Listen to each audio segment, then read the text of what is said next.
everybody. Thank you so much for joining us for another Power Chat. This one with our dear friend, longtime collaborator, Paul Pinto. Paul, thanks for hanging out with us for a little bit this evening. Thanks, Andy. Yeah. So we were just thinking about when we started collaborating, and I know the first piece you wrote for Loadbang was a piece called Goodbye Dido, which is on a record titled Monodramas. There's this really beautiful moment in it when we have the, like, it's just sort of taken right out of Purcell and then immediately disappears again. I know you have a background, like we met when we were at Carnegie Mellon and you were there as a singer, and No, also as a composer. and also composing, but singing quite a bit. Yeah. I sang in the choir. I sang in the choir, Do but I you, wasn't a vocal major. I wonder about like, relationship to choral music or relationship to old music, or was it sort of secondary as you were writing this piece? I mean, I thought like what I would do is just write these big choral works. That was like in my mind when I went into college. It's like I'm going to be a composer and I'm going to write these big choral works like Vaughan Williams and that's what I will do. Um, and instead, I wrote small vocal works instead. But yeah, it lends into. I mean, I've been writing for the voice as long as I've been writing, and it's really hard to find stuff that I'm really interested in doing these days that doesn't involve the voice in some way, um, even Yeah, if it's like a string quartet or something. right. Well, because most of the music that we've done, so there's Goodbye Dido, but I know Will and I have also recorded a bunch of the miniatures on a record that you shared with Aaron Rodgers more than a handful of years ago now at this point. And there's this thing about the way you set text, right? This sort of like frenetic and idiosyncratic way that when I hear a piece of yours, I immediately know it's you. No one else could have written that. Um, I guess what I'm wondering is like, how did you come across this way of setting text that now is very you? Like, were there particular artists who inspired you or particular composers who like sort of fed that? Yeah. I mean, I guess there's a lot of like from opera recitative to hip hop, the spoken word to like traditional like choral music. It all kind of infuses my mood in some way. I don't know the minis that you talked about that you and Will played number two of, that I wrote for you guys when you were still in school, I think, right? It was for a power concert, I Yeah, think. for a power concert. That was like the first thing we did. Um, yeah, that was. I think it was just like I was hanging out with Thing and Y, this group of mine that is involved in this like crazy community that we're part of, and we were like, we want to write a piece together, and so we spent like the first homework assignment was go away and write your like ideal 1 minute of music. Just like if you could ask us to do whatever you wanted and like the whole opera could be this, it was like get your like get your get all your hidden agendas out now so that when we like collaborate together, we know like what you're trying to do. So it was just like, let me write as much text as possible that can fit into this minute and have you say it as fast as you possibly can. And that became like the style of working of with the minis, um, just kind of these stream of conscious ideas that were developed text and sound at the same time. And because you write most of the text of your own pieces, right? Yeah, almost everything. I think like unless there's like a theatrical collaboration where someone brings me on to like do to set a certain piece, Right. everything that I like instigate. Yeah, I Do, want to write. do you as you're writing the text, do you approach it as like a stream of consciousness sort of thing, or are you thinking are you thinking musically as you're doing it, or is it just sort of like? Yeah, I think so. I think so. Like it's sometimes like the way that you write it on the page, kind of like the size of the font, the size of like your handwriting changing, all that kind of like I think of that as like kind of quite informed. Like I try to write objectively, and the closest I can do is like typing. But if I'm writing by hand, I think there's always something that's kind of visceral and sonic about it. Um, yeah, I think it's hard to divorce the sound of the words from the words themselves.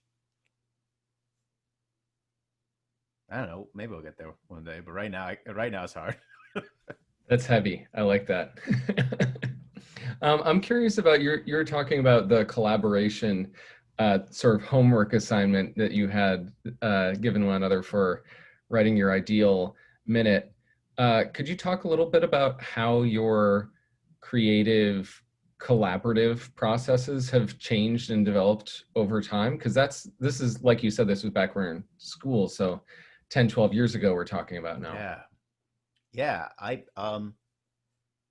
Man, it's like, it's hard not to equate just growing up with like the process of working with Thing and Y and with you guys. It just feels like that's where I really cut my teeth and grew up. It's like more so than school ever was.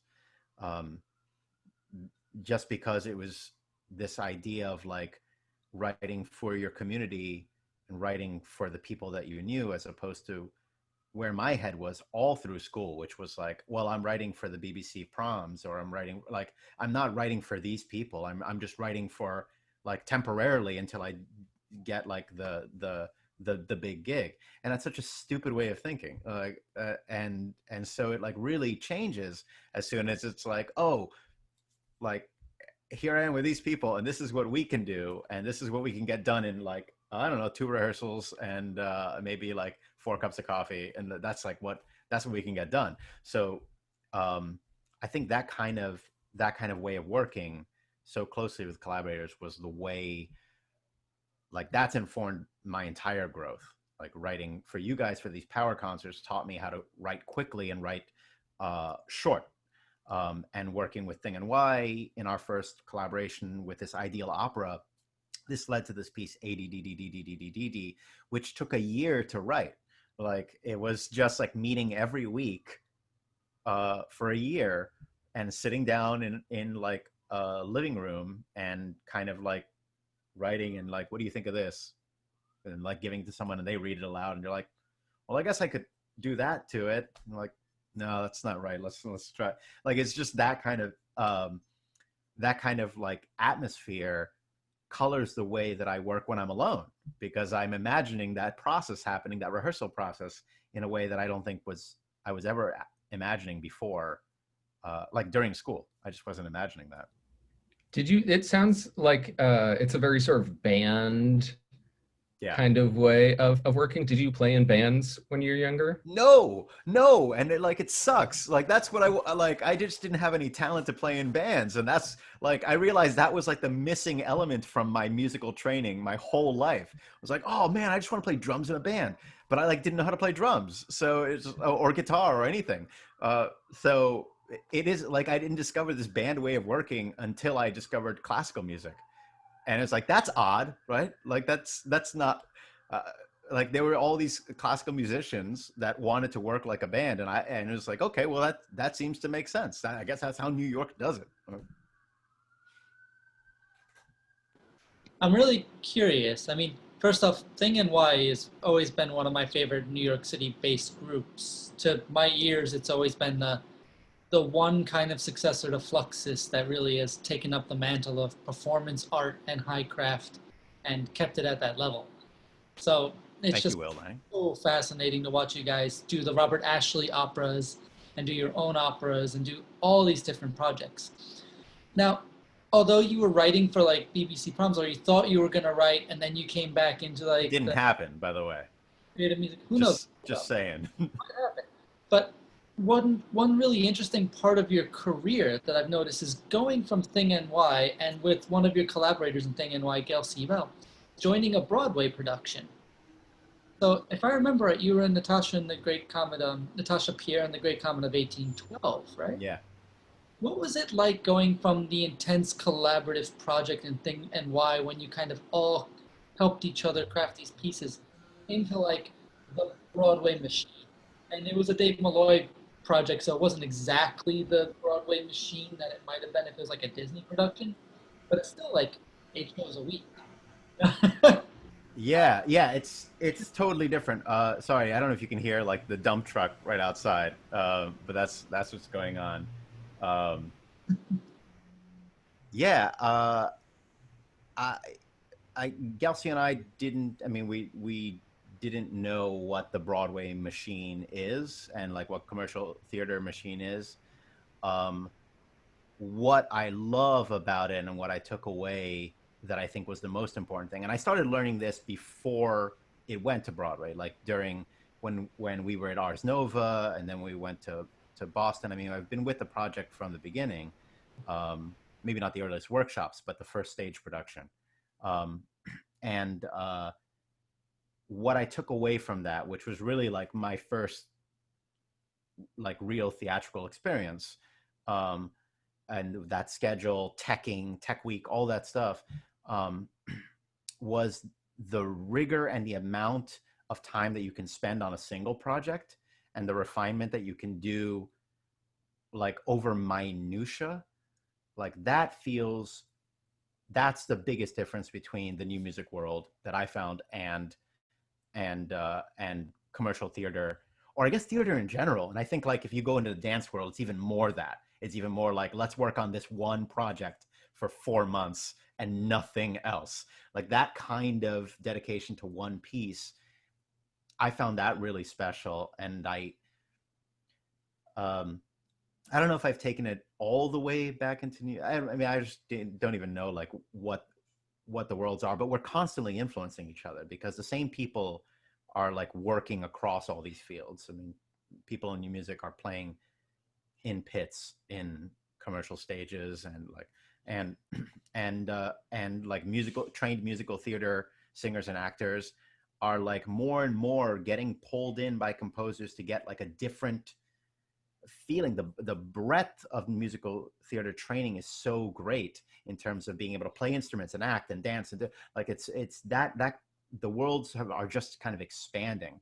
So in some ways it opened me up to a whole group of performers I wouldn't have been uh, able to perform with. I just wouldn't have met in and that was super exciting. But also that kind of like super focus on like, well, what does it mean if you sit in your chair this way instead of this way? And and like there's an eye out for it, right?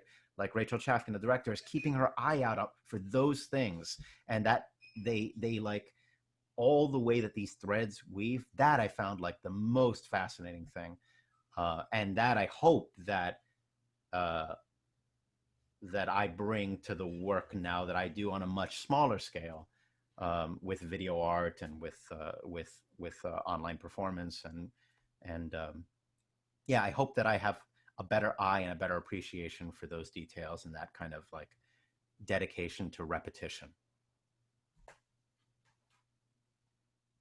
Hey, Paul, we were neighbors for so long, like Yeah. 7, 8 years. We used to run into each other quite often, and thankfully at many concerts in Jersey City. And I was able to like follow your schedule, like keep up with what you were doing. But you want to tell us about your experience with this year so far and what's coming up next? What are you working on? Are there any exciting projects in the next few months? Yeah, I didn't know that you left because Oh. I'm just like kind of in this boop, boop, boop. Yeah. Yeah, it's kind of, man, that's the real bummer of this year. I mean, I guess it's kind of normal in New York to be like, where'd you move? You moved? Oh man, that's cool. I haven't seen you in 4 years. Yeah, you want to get coffee? I guess it's like totally normal, but this year it feels worse. Um, I, you know, I was thinking that I wasn't super busy this year, but I think I have been really like, uh, I think I have been really busy, and I think like the hustle has just gotten a little harder. So I feel that right now what I've been able to do, which I feel very, very uh, lucky, is kind of take a step back from like saying yes to every project and trying to just do as much as possible. And I've been able to take time and, you know, hang out with my family, and that's like that's been like super super important. And the projects that I have been most excited about this year, kind of embracing the online world, is like video editing. That's like a new skill that I've developed, and I really enjoy it. So I've started to like, I don't know, teach myself Final Cut, and, you know, do all the things that we do when we're like, I need a new skill and I don't know what I'm doing. So that part's been really enjoyable, and it's led to like really cool collaborations. I did a dance video with Caitlin Halpern. That's like all kind of digital puppetry and like animation, and Thing and Why, and you know, we've done 2 online works, operas. The first one right in April, when we were supposed to do like the 10th anniversary of ADDDDDDDD, and we did this. We shifted to an online created for streaming piece, and then like a couple months later, we did a for Zoom only production. Jeff Young and I were working on this like monthly motivation session, like meet up in the afternoon and Zoom at a secret link and like sing motivational messages at audience. I don't know. I'm working on a string quartet, and I'm doing a lot of sound design for Zoom. But I think I just been kind of taking a slower approach to the hustle, and like I got some time to work, to volunteer with the elections, to go down to North Carolina. So a lot of my life has shifted from being full musician hustle to just being like part-time artist and part-time human. And I'm kind of happy with that right now. Like, I feel like less urgency to create, and more urgency to like hang out with my wife. I don't know. That's nice. I don't know if that's stupid, but it's like, it's not sexy. It's not like I got this massive thing planned. I'm just kind of saying yes to the gigs that feel really, really exciting, saying no to most other things. And I don't know.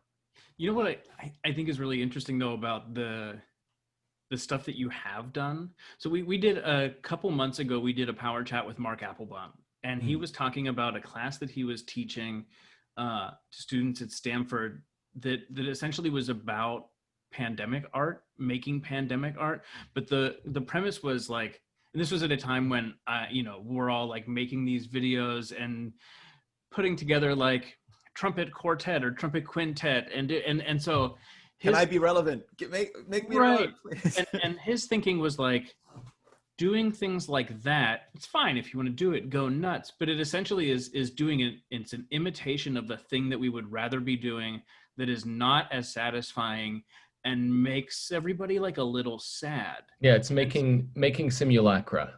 Right. Mm-hmm. And so the idea of the class, or his sort of his what he was trying to get his students to think about is like, what is actual pandemic art, right? So like, what is something that could not have existed, didn't have to exist before this, but now moving forward is like actually potentially like a new and interesting way of creating art, right? Yeah. And I was talking to some of my students here at Longy about that, and I was using New York's Zoom opera as like what I think is like, that's the perfect example of, this is a thing that you guys hadn't done before, or at least I didn't know. I wasn't, but, Yeah, we didn't. But is now like, it was so cool and so compelling and couldn't have been done any other way but through Zoom. Mm-hmm. Yeah. Yeah, I think the acceptance is important, right? The acceptance that it can't be what it was. And yeah, a little bit sad. Like there's a lot of real loss. Like there's jobs completely, like economies that are just gone. There are people that can't, you know, feed their families. It's like, it's true loss and sadness. So right. But finding a way to create meaningful things despite that, I think is interesting. I mean, how did you guys do, I mean, not like the technical aspect of it, but how did you guys come up? Was it a sort of collaborative way? Did you work on it like a band in the same way? Yeah. In fact, you know, the two that we did subtract which was created um, like we've kind of been co-writing in the last few years, which is someone will bring an idea and then like give it to the group and like, okay, I'm gonna go back, and after we try something or talk about it, goes away and like sculpts it a little bit more and then brings it. And then you have these kind of vignettes that are like, okay, well, this piece was definitely like, that's Gelsey's piece, that's Aaron's piece, that's Andrew, like that's their piece, and they kind of are responsible for the, you know, input, but ultimately they direct that moment. And then we piece them together in like the most interesting way, and that's a bunch of debate. What stays, what goes, the editing process, you know, all that stuff. That's done as a band. That was Subtract in April. In Series of Landscapes, what we did was we tried to actually, we were modeling a lot of this after a long chat with Mocrep, which is an ensemble out of Chicago, who we really love. They work by consensus only, which slows the whole fucking thing down. But it's like, it's really fascinating. So what I was super excited about, and what the band was super excited about, was trying a consensus model, like a true consensus model. Like we used a number randomizer, and then we wrote our own stories, and then there was it was more abstract, it was more challenging in the way of like, it's harder to sit with that for longer. It's but it was really rewarding in the process of like, what happens if we take as much ego as we can out of the process and try to make a piece that like, okay, none of us are looking out for the entire vision of the piece. It's impossible. But we are stepping back a little bit and worried about each of these little individual moments in your track. And because it's randomized, there's very little you can do to affect someone else's work or track. But I thought working in those two modes within 4 months of the lockdown, and like for that entire time, not seeing any of my friends, not seeing any of these people like that we play together all the time, not seeing any of them in person, was a fascinating way to stay connected with them and stay just talk. Well, Jesus, stay talking to each other. Yeah, it was kind of like the same way that ADD provided us. Sorry, I'm just checking my email real quick. The same way that like ADDDD provided a weekly way for us to like meet up and chat and hang out. This was the same thing. It was like a steady date we had to like get together and like talk about what it is to be like in the pandemic and write about it. That was kind of cool. I just wanted to plug your awesome minute-long 360 video that you have on YouTube, Dr. Petey. Oh yeah. Which is a real blast. And I saw it and I texted and I told Paul that it was like Thomas Pynchon and Prince. Oh. So if that sounds interesting to you, you should look up Dr. Petey. Oh, I will. Yeah. So I will plug another thing. You're like, what are you working on? I'm working on with a video designer, Cameron Neal, on taking that concept that was like that, the head, a lot of me's, headless in a white space, head full, bodiless in a white space, talking about things real fast. And like, we're making a video for the Prototype Festival. So we're doing a music video for that in January. Part of this exploration of whiteness and what that means, and yeah, this will be the first of those projects. But yeah, if you like Awesome. Dr. Petey, if you like Pynchon and Prince, but like more than 40 seconds of it, like a whole 5.5 minutes of it, Prototype Festival, January. You do. It's always fascinating to see kind of how many plates you have spinning at one time. Another project that I just heard about from you was Just Love. Can you tell us some more about that? Because I got to watch that and it was super cool. Oh, Just like, thanks. That's actually from some track. That's from Thing and Wise, like the thing we did when the pandemic first shut down New York City area, that was a song I wrote for that piece, and I liked it a lot. I wanted to re-record it, remaster it, and make a new music video. Yeah, Yeah. it's out. It's out now. It's me, like almost 40, trying to be a pop star. You know? This is that now is your time to like be in a band. Yeah. Now I could be in a band. Who wants to play with me? No one. Oh, fuck you guys. I'm just gonna play by myself. We need more pop stars that also do 8 songs for Matt King. Everything else. Yeah. Great. Yeah, we need more pop stars to get like 10 listens a day on Spotify. Don't you like getting those emails? Oh God, yes, more. Oh my God, 11. I live for it. Apple Music, you say, I'm down 50%, 2 listens? No, must pay for whatever. I don't know what this is. I'm a big deal. I stream in the double digits. Oh, damn. You made it, Will Lang. You. Cool, man. Well, thanks so much for agreeing to hang out and chat. These are, as always, these are like just really fun opportunities and are very self-serving, I think, in that it just gives us an opportunity to hang out with our friends, and hopefully people watch, but if they don't, we still got to hang out. Yeah, that was great. We got to talk about Judge Dredd, introduce Arthur to like an R-rated movie. That's kind of cool. Cool, Uncle Paul.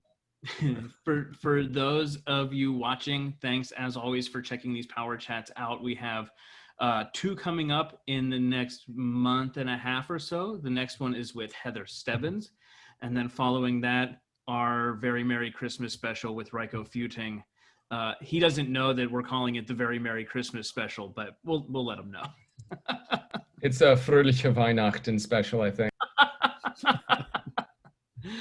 So thank like you, German. everybody. Thank you, Paul, for Thank you, hanging. guys.